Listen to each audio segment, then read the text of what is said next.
секогаш постои решение кога во овој случај постои политичка волја.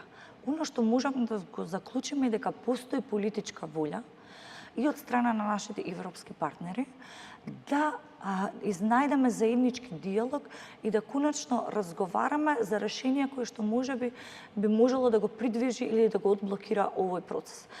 Председателката Гордана Силјановска-Давкова веќе нели излезе во јавноста со изнаоѓање на креативни решенија во делот на овој, како да кажам, оваа блокада со која што се соочуваме.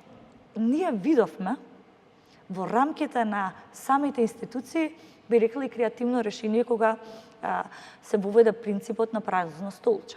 Но не сум за некој голем приврзаник да избрзуваме со било какво решение кое што веќе наредниот ден ќе не донесе нова блокада. Самиот процес со новата француска методологија навистина го направи многу подинамичен целови процес на пристапување. И ние мораме да бидеме можеби и поспор. И поспор.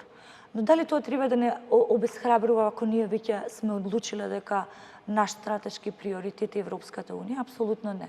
Јас ви кажувам дека постои навистина силна волја да изнајдеме конструктивно, достоинствено решение кое што ќе го одблокира овој наш европски пат. Имаме веќе постоечки, верувајте, примери. Имаме и волја и знаење по саката. Нас не е потребно решение кое што ќе повторам. Наредниот ден или во истиот момент нема да внетне билатерално прашање кое што ќе го поддржи, кое што ќе биде поддржано со вето.